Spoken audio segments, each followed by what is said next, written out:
Assalamualaikum warahmatullahi wabarakatuh. Perkenalkan, nama saya Bagas Eka Pradana.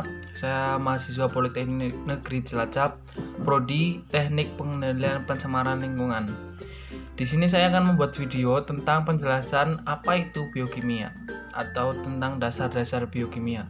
Nah, sebelum kita masuk ke biokimia lebih dalam, kita harus tahu dulu apa arti biokimia. Nah, di sini biokimia merupakan jembatan antar kimia dan biologi. Jembatan antar bergabungnya kimia dan biologi dinamakan biokimia. Nah, biokimia sederhana dapat didefinisikan sebagai kimia dari kehidupan, yaitu ilmu yang mempelajari reaksi pada makhluk hidup. Biokimia merupakan disiplin ilmu yang menggunakan prinsip bahasa kimia untuk menjelaskan makhluk hidup. Mengapa kita mempelajari biokimia? Mengapa kita harus mempelajari biokimia? Mengapa kita harus tahu apa itu biokimia?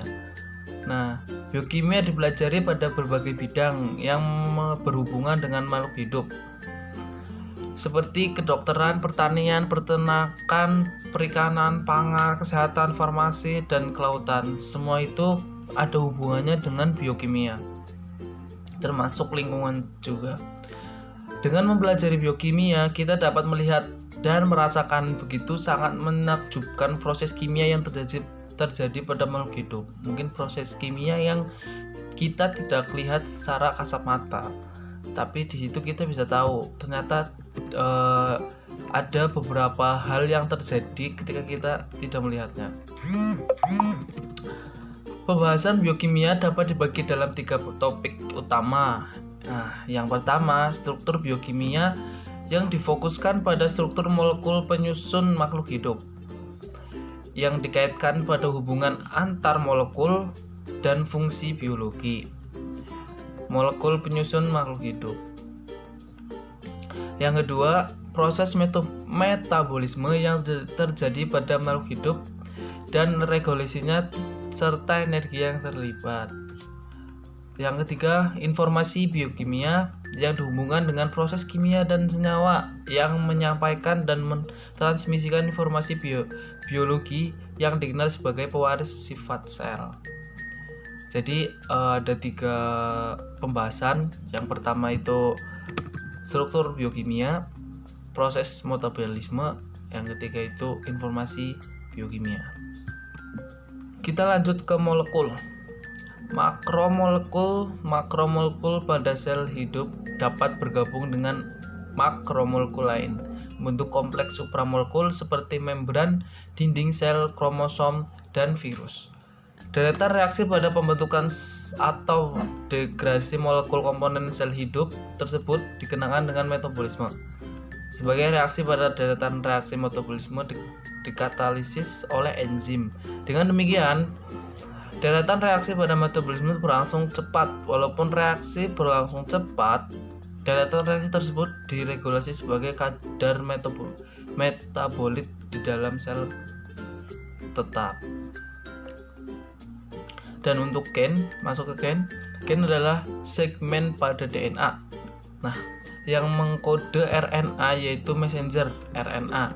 mRNA melakukan yang mengkode urutan residu asam amino pada peptida atau protein. Sedangkan transport RNA yaitu molekul yang membawa asam amino ke kromosom pada proses pemanjangan rantai peptida yang sedang disintesa peptida atau protein. Lalu kita masuk ke karakteristik makhluk hidup. Yang pertama itu makhluk hidup tersusun atas sel. Yang kedua, makhluk hidup mengalami pertumbuhan dan perkembangan. Yang ketiga, makhluk hidup melakukan metabolisme. Yang keempat, makhluk hidup memberikan respon terhadap rangsangan. Yang kelima, makhluk hidup mempunyai kemampuan beradaptasi dengan lingkungan.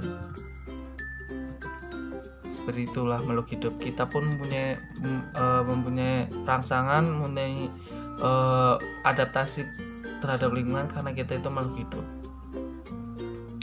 Peran biokimia pada kehidupan. Biokimia tidak dapat dipisahkan dari kehidupan manusia. Peran besar biokimia telah merubah kehidupan manusia menjadi lebih baik dengan berbagai bidang, seperti bidang kedokteran, bidang kesehatan, bidang farmasi, pertanian, peternakan, perikanan, dan pangan. Pada bidang kedokteran, kesehatan, dan farmasi, penemuan berbagai macam vaksin, penemuan pengobatan penyakit kanker, penemuan obat HIV, dan produksi insulin manusia, serta produksi antibiotik. Nah, semua itu terjadi karena adanya biokimia. Dan dalam bidang pertanian, penemuan tanaman unggul seperti kapas transgrit, jagung manis Thailand, durian Bangkok, beras mengandung beta-karoten, tomat tahan simpan pupuk organik. Bidang peternakan menemukan ternak unggul, bidang pangan, pembuatan keju, yogurt, Yakult, kecap, tempe, nata, tepung modifikasi, dan produksi asam amino serta esai, dan produksi vitamin, produksi enzim pangan seperti produksi amylase, lipase, cellulase, kinase, dan inulase. Ya mungkin sedikit penjelasan biokimia dari saya. Saya akan melanjutkan ke biokimia karbohidrat di video selanjutnya.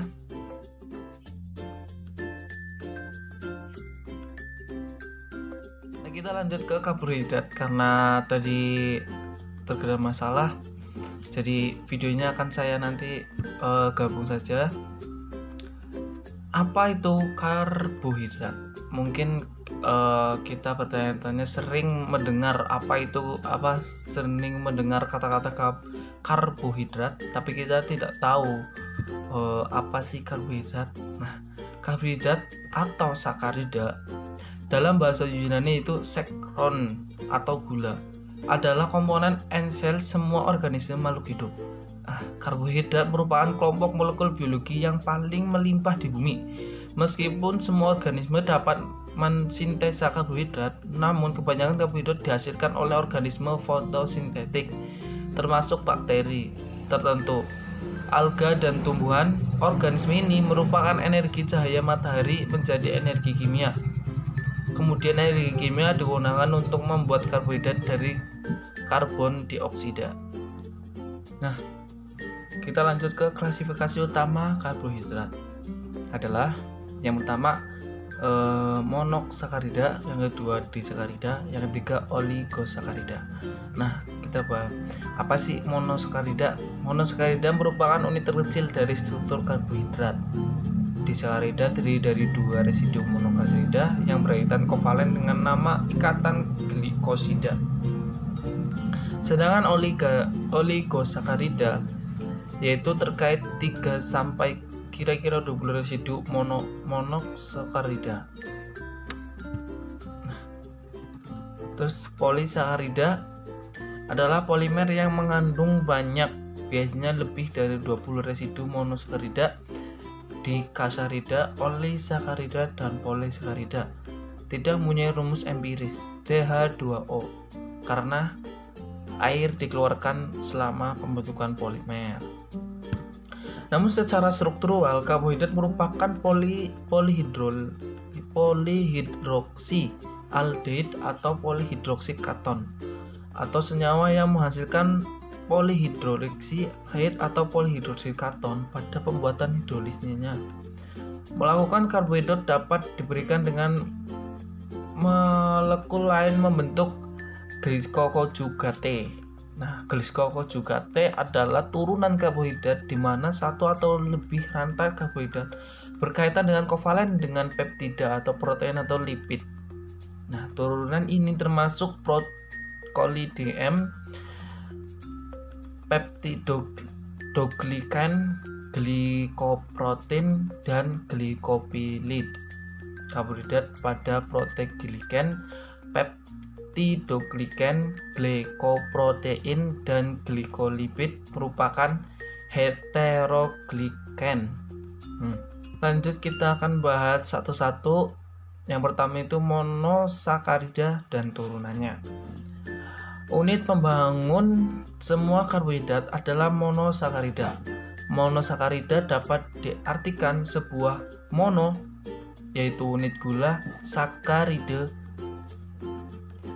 Monosakarida adalah karbohidrat paling sederhana karena monosakarida tidak dapat lagi dihidrolisis menjadi gula yang lebih sederhana. Sifat monosakarida adalah larut dalam air, berwarna putih, padat kristalin, dan berasa manis. Kebanyakan monosakarida terdisintesis dari senyawa sederhana pada proses yang dinamakan gluconeogenesis. Monosakarida lainnya dihasilkan melalui fotosintesis pada tumbuhan-tumbuhan dan bakteri tertentu. Nah, contoh dari monosakarida adalah glukosa, fruktosa, galaktosa, dan ribosa. Secara struktur kimia, monosakarida adalah pilihidroksi aldehyde atau polihidroksi keton. Monosakarida dapat dikelompokkan berdasarkan tipe gugus karbonilnya dan jumlah atom karbonnya. Yang pertama itu, jika gugus karbonil monosakarida sebuah aldehyde maka dinamakan aldosa. Namun, jika karbonil monosakarida sebuah katon maka dinamakan katosa. Aldosa dan 3, 4, 5, dan 7 atom karbon berturut-turut dinamakan aldotribosa, aldotetrosa, aldopentosa, aldoheksosa, dan aldoheptosa. Sedangkan katosa dengan 3, 4, 5, 6, dan 7 karbon atom berturut-turut dinamakan ketotetrosa,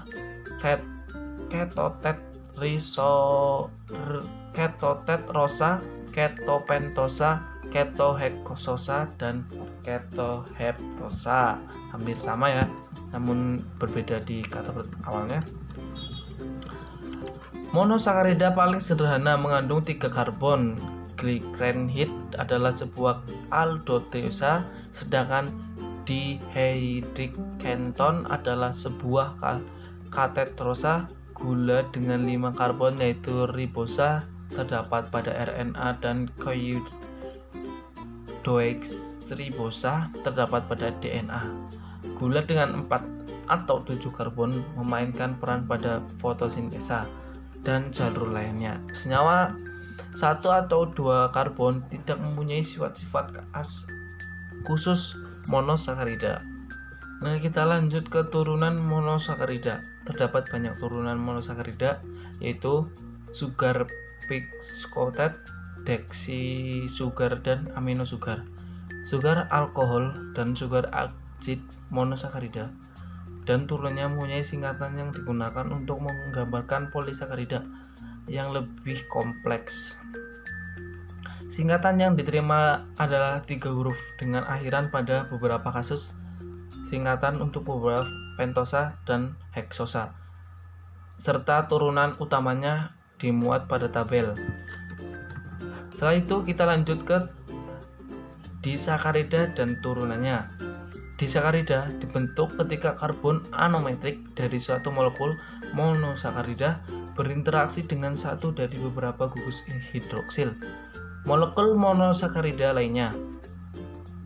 Interaksi ini membentuk ikatan kovalen yang dinamakan ikatan glikosida. Ikatan glikosida pada matosa berbentuk antar gugus hidroksil pada hemiasetal A-D- glukosa dengan H pada gugus hidroksil atom C-4 pada B-D- glukosa lainnya. Bentuk maltosa. Pembentukan ikatan glukosa pada maltosa dimuat pada gambar 3. Nanti akan saya jelaskan pada gambarnya. Dengan demikian, molekul maltosa masih mempunyai hemiacetal.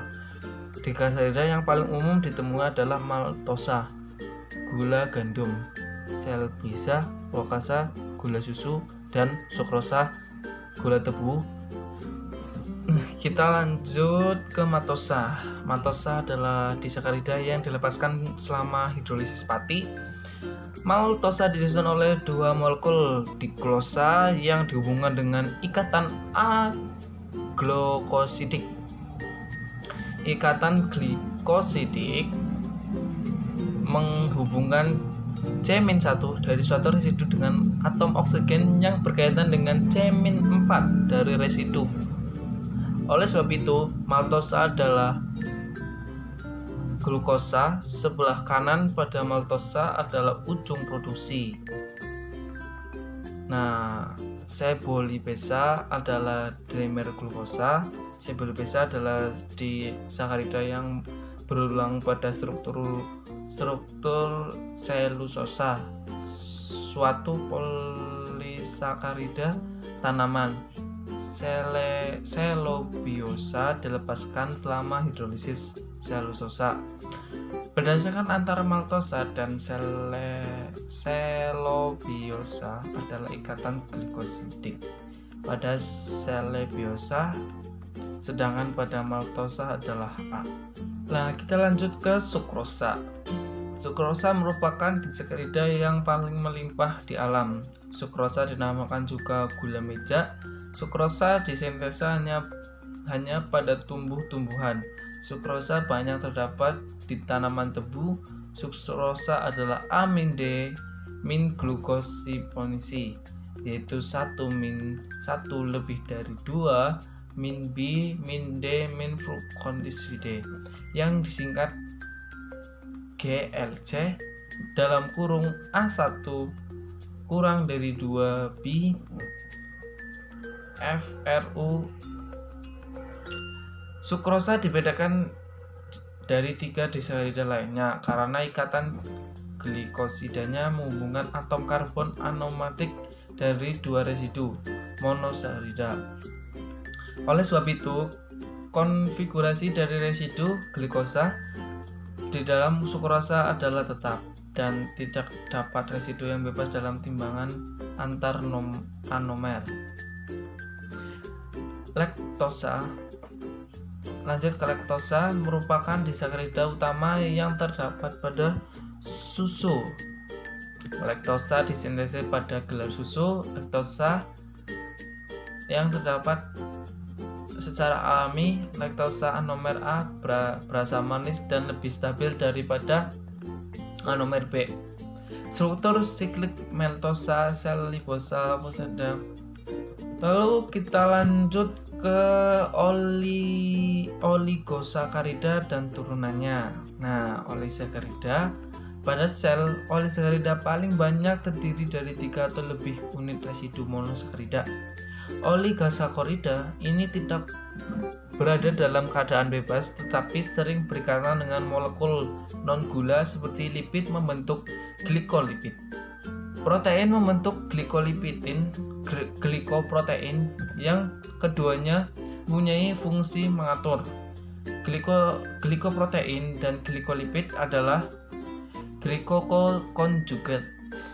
Contoh oligosakarida yang tidak terkait dengan molekul lain adalah FOS dan GOS. Struktur FOS sedangkan struktur GOS. Dengan demikian, FOS adalah rantai pembentuk inulin dengan derajat polimerisasi. Polisakarida dan turunannya. Lanjut ke polisakarida. Kebanyakan karbohidrat yang ditemukan di alam sebagai polisakarida. Polisakarida dinamakan juga glikan. Antara glikan dapat berbeda dalam hal unit monosakarida. Penyusunnya, panjang rantai polisakarida, tipe ikatan antar unit monosakarida, dan jumlah derajat percabangan. Polisakarida dapat dikelompokkan menjadi 2 kelompok besar, yaitu homopolisakarida dan heteropolisakarida. Apa sih homopolisakarida? Homopolisakarida dinamakan juga homoglikan, yaitu polisakarida yang mengandung hanya satu tipe residu monosakarida. Sedangkan heterosakarida juga dinamakan heteroglikan, yaitu polisakarida yang mengandung residu monosakarida lebih dari satu tipe. homoglikan dan hetero pada bentuk rantai lurus cabang. Beberapa homoglikan berfungsi sebagai molekul menyimpan energi seperti pati dan glikogen. Sebagai homoglikan yang lain berfungsi sebagai elemen struktural dinding sel tumbuhan yaitu selulosa dan rangka luar hewan yaitu kitin. Heteroglikan menyediakan pendukung ekstraseluler untuk semua kingdom. Selulosa, pati, dan glikogen adalah contoh homogen, sedangkan polimer pada peptidoglikan termasuk kelompok heteroglikan.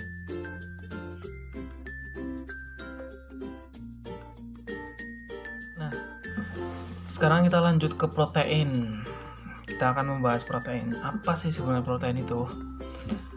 Protein berasal dari bahasa Yunani, yaitu protos yang berarti yang paling utama. Protein di dalam sel mempunyai peran penting sehingga diartikan dengan paling utama. Nah, pertanyaan kan seberapa penting sih protein tersebut?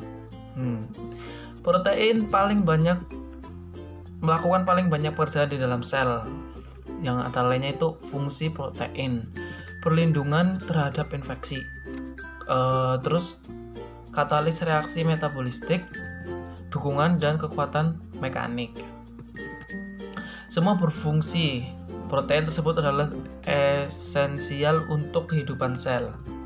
Nah, protein merupakan kelompok molekul makanan yang penting karena protein menyediakan organisme tidak hanya karbon dan hidrogen, tetapi juga hidrogen dan sulfur. Hidrogen dan sulfur tidak tersedia pada lemak dan karbohidrat, yang merupakan kelompok molekul utama lainnya. Protein juga bervariasi bentuknya, walaupun demikian, bentuk protein dapat dikelompokkan dua, yaitu protein globular dan protein fibrous. Nah, apa sih protein globular? Protein globular merupakan protein yang larut dalam air. Makromolekul ini terbentuk seperti bola dengan karakteristik pada bagian dalam protein hidrofobik dan pada permukaan protein hidrofilik. Nah, oleh sebab itu protein globular larut di dalam air. Kebanyakan protein globular adalah enzim. Nah, lalu yang kedua protein fibrous.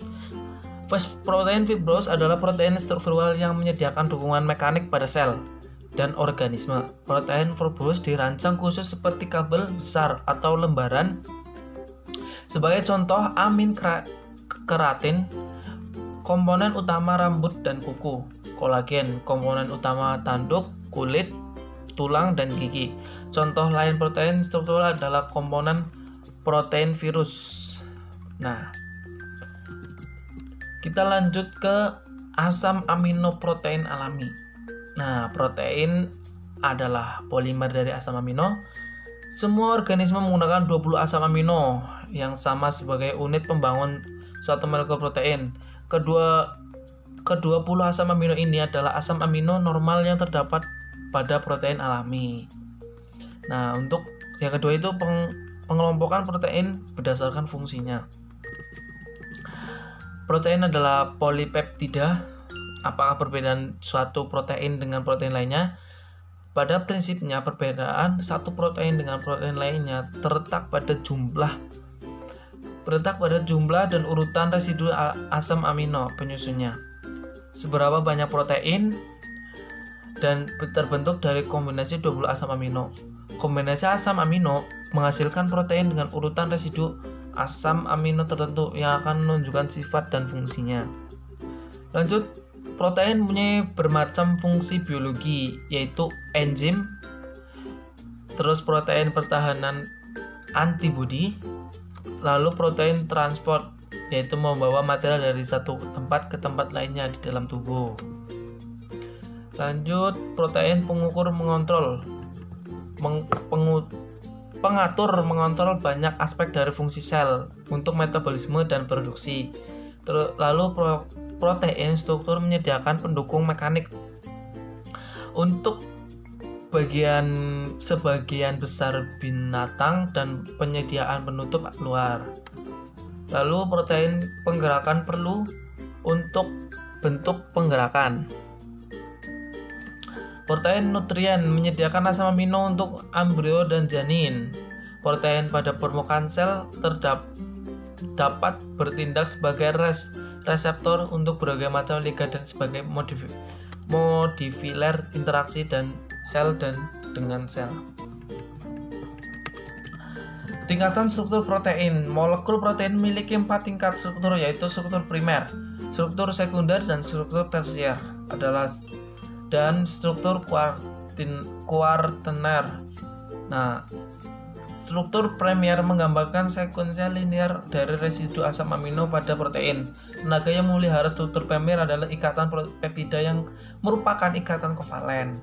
Struktur 3 dimensi protein digambarkan oleh 3 tingkatan tambahan, yaitu struktur sekunder, struktur tersier, dan struktur kuarter. Tenaga untuk memelihara atau menstabilkan 3 struktur ini terutama adalah ikatan monokovalen. Lalu protein globular, myoglobin dan hemoglobin. Contoh klasik dari struktur tersier protein dan myoglobin, sedangkan struktur kuarter protein adalah hemoglobin.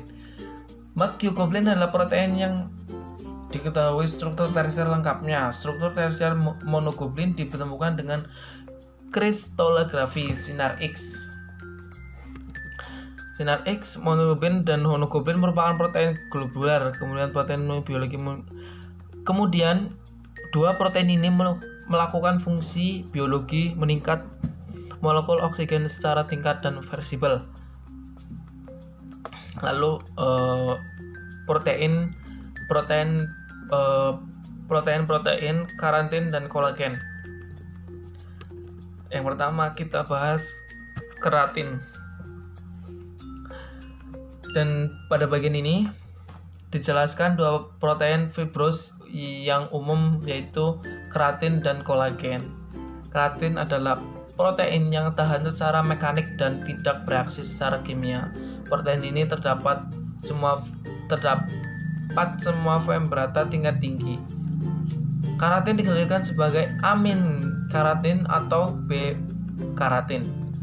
Keratin amin keratin menyusun hampir seluruh dari rambut, sunterwol, kuku, cakar, kulit, bulu domba, bulu ayam, tanduk. Lalu struktur tersier protein amin keratin hampir sama dengan amin helix. Berbedanya hanya pada jarak putarannya. Protein A keratin mempunyai jumlah besar residu alanin dan leusin. Karena asam amino ini nonpolar dan mengarahkan ke luar dari amin helix. Akibatnya protein ini sangat tidak larut di dalam air.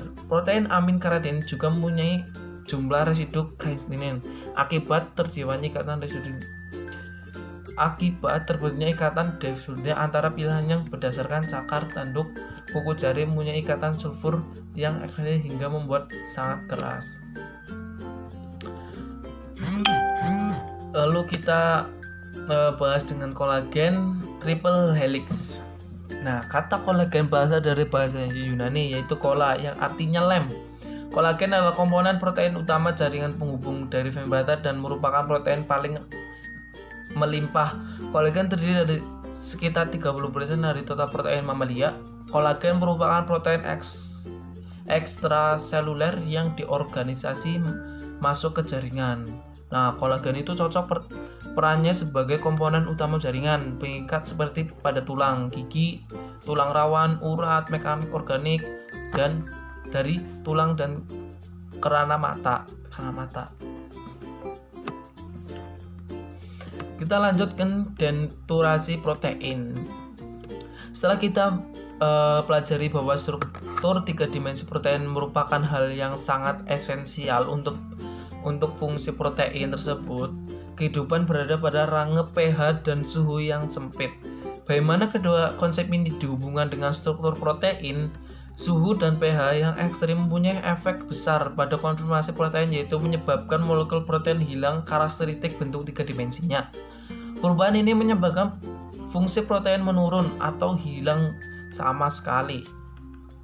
Denaturasi terjadi ketika organisasi struktur protein global seperti A helix, bisit, dan pelipat tersier protein menjadi kacau sempurna. Bagaimana juga denaturasi mengubah struktur premial protein. Kestabilan protein pada suhu tinggi. Mikroorganisme yang hidup pada suhu tinggi dikelompokkan sebagai Thermophile dan Herpetophile. Bagaimana bertahan pada suhu tinggi, enzim dan protein pada kedua suhu tersebut lebih tahan panas daripada mesofil dan fungsinya optimal pada suhu tinggi. Bagaimana kestabilan panas dapat dicapai dengan pada Thermophile dan Hyperthermophile. Studi pada beberapa enzim yang mengatasi reaksi yang sama menunjukkan bahwa enzim thermophile sering berbeda sangat signifikan pada sekuensi asam amino dibandingkan dengan enzim sensitif panas. Substitusi asam amino hanya terjadi pada sedikit lokasi dan enzim yang mengungkit protein melimpah dengan cara stabil atau terhadap panas. Kita lanjut ke gel elektrofis protein. Gel elektrofis protein adalah teknik pemisahan molekul protein berdasarkan sifat fisik seperti muatan atau masanya dan partikel gel. Menggunakan arus listrik, protein umumnya dipisahkan dengan cara menggunakan PEG untuk mengidentifikasi individu protein dalam sampel kompleks atau untuk menguji protein multi dan suatu sampel protein. Nah, yang kedua, protein pada basis data Crisi, PDB, dan Genbank. Beberapa basis data bio yang terkenal pada basis data Crisi, PDB, dan Genbank, sekuensi resiko asam amino suatu protein, sekuensi dan dapat tersimpan pada basis Genbank. Sekuensi ini berasal dari siapa saja yang ingin mempublikasikan penemuannya ke seluruh dunia.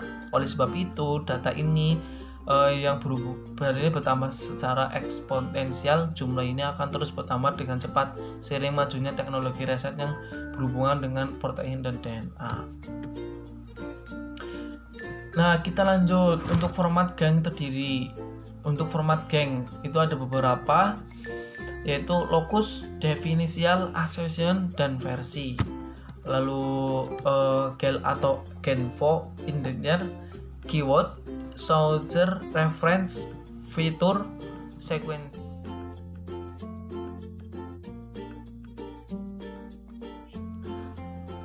Ya, sekarang kita lanjut untuk senyawa makro dan mikro pada makhluk hidup. Nah, tanaman sepertinya hanya makhluk hidup lainnya memerlukan nutrisi yang cukup, memadai, dan seimbang agar dapat tumbuh dan berkembang dengan baik. Pada dasarnya, saat kita hendak melakukan kegiatan budidaya tanaman apapun jenisnya sangat diperlukan pengetahuan mengenai apa saja jenis-jenis nutrisi atau unsur-unsur hara apa saja yang dibutuhkan tanaman yang kita budidayakan. Berikut adalah kedua jenis unsur hara tersebut. Berikut gejala-gejala yang timbul. Yang pertama adalah nitrogen. Unsur nitrogen dengan lambang unsur N sangat berperan dalam membentuk sel tanaman, jaringan, dan organ tanaman. Nitrogen memiliki fungsi utama sebagai bahan sintetis klorofil, protein, dan asam amino. Oleh karena itu, unsur nitrogen dibutuhkan dalam jumlah yang cukup besar, terutama pada saat pertumbuhan memasuki fase vegetatif. Lalu yang kedua, ada fosfor atau fosfor. Unsur fosfor dalam lambang P merupakan komponen penyusun dari beberapa enzim protein, ATP, RNA, dan DNA. ATP penting untuk memproses transfer energi, sedangkan RNA dan DNA menentukan sifat genetik dari tanaman. Unsur P juga berperan pada pertumbuhan benih, akar, bunga, dan buah. Pengaruh terhadap akar adalah dengan membaiknya struktur perakaran sehingga daya serap tanaman terhadap nutrisi pun menjadi lebih baik. Nah, yang ketiga itu ada kalsium. Unsur kalsium berperan sebagai mengatur proses fisiologi tanaman seperti fotosintesis, akumulasi, translokasi, transportasi karbohidrat, membukanya penutupnya stomata atau mengatur distribusi air dalam jaringan dan sel. Dan kekurangan unsur ini menyebabkan daun seperti terbakar dan akhirnya gugur. Yang selanjutnya itu magnesium. Magnesium adalah aktivator yang berperan dalam transformasi energi. Beberapa enzim di dalam tanaman unsur ini sangat dominan keberadaannya di daun, terutama untuk ketersediaan klorofil. Jadi, kecukupan magnesium sangat diperlukan untuk memperlancar proses fotosintesis. Lalu yang selanjutnya itu ada kalsium. Unsur ini yang paling berperan adalah pertumbuhan sel. Ia komponen yang menguatkan dan mengatur daya tembus serta merawat dinding sel. Perannya sangat penting bagi titik tumbuhan akar. Bahkan bila terjadi definisi, pembentukan dan pertumbuhan akar akan terganggu dan berakibat penyerapan hara terlambat. Terus yang selanjutnya itu ada belerang atau sulfur. Pada umumnya, belerang dibutuhkan tanaman dalam pembentukan asam amino, cysteinin, dan metionin. Di samping itu, belerang juga merupakan bagian dari biotin, tiamin, koenzim A, dan glutenin. Diperkirakan 90% belerang dalam tanaman ditemukan dalam bentuk asam amino yang salah satu fungsi utamanya adalah penyusun protein, yaitu dalam pembentukan ikatan sulfida antar rantai peptida. Nah, yang selanjutnya itu ada unsur mikro. Mikro itu yang kecil. Nah, untuk unsur mikro yang pertama itu ada boron. Boron memiliki kaitan erat dengan proses pembentukan, pembelahan dan diferensi, dan pembagian tugas sel. Hal ini terkait dengan perannya dalam sintesis RNA. Bahan dari pembentukan sel, boron diangkat dari akar tunjukan tanaman melalui pembunuhan ekslim. Nah, yang selanjutnya itu ada tembaga. Fungsi penting tembaga adalah aktivator dan pembawa beberapa enzim. Dia juga berperan membentuk kelancaran proses fotosintesis, pembentukan klorofil, dan berperan dalam fungsi reproduksi. Yang ketiga itu ada seng. Seng hampir mirip dengan Mn dan Mg. Dengan magnesium sangat berperan dalam aktivator enzim pembentukan klorofil dan membantu proses fotosintesis. Kekurangannya biasanya terjadi pada media yang susah lama digunakan. Terus selanjutnya ada besi atau Fe. Besi berperan dalam proses pembentukan protein sebagai katalisator pembentukan klorofil. Besi berperan sebagai pembawa elektron proses fotosintesis dan respirasi, sekaligus menjadi aktivator beberapa enzim. Unsur ini tidak mudah bergerak sehingga bisa terjadi kekurangan sulit diperbaiki. Lalu yang terakhir itu ada molybdenum. MO atau molybdenum bertugas sebagai pembawa elektron untuk membuat nitrat menjadi enzim. Unsur ini juga berperan dalam fiksasi nitrogen. Nah, kita lanjut ke reaksi enzim dan enzimatis. Nah, di reaksi fungsi enzim bagi manusia amat penting dalam metabolisme tubuh. Misalnya, terjadi serangkaian reaksi-reaksi kimia yang saling berhubungan yang bertujuan baik untuk memperoleh energi dari makanan maupun biosintesis. Kerjasama senyawa-senyawa paling penting tumbuh. Di sinilah enzim berperan mengontrol. Biasanya dibayangkan berkat bantuan enzim, ribuan bahkan mungkin jutaan reaksi kimia yang terjadi di dalam tubuh kita setiap harinya bisa berlangsung. Dan sifat enzim yang bekerja hanya pada substrat yang spesifik, memberi peluang baru untuk memanfaatkan dalam kehidupan manusia. Pada dasarnya terdapat dua jenis aplikasi enzimatis, yaitu untuk menghasilkan atau mendegrasi senyawa-senyawa tertentu dan mendekati senyawa-senyawa tertentu dalam suatu matriks. Dalam artikel mengatakan bahwa enzim yang digunakan dalam industri di seluruh dunia pada 2005 diperkirakan mencapai 1,7 miliar hingga 2 miliar dolar AS Amerika Serikat. Sedikitnya 75% dari seluruh industrial enzim adalah dari kelas enzim hidrolisik yang digunakan untuk mendepolasi bahan lama. Protein C mendominasi dengan penggunaan enzim dan industri karena enzim ini banyak dipakai dalam industri makanan dan deterjen yang tingkat penggunaannya tinggi. Ya, mungkin cukup sampai di sini penjelasan tentang dari awal dasar-dasar mikrobiologi sampai yang terakhir ini tentang reaksi enzim dan enzimatis pada makhluk hidup. Semoga bermanfaat. Saya Iri, wassalamualaikum warahmatullahi wabarakatuh.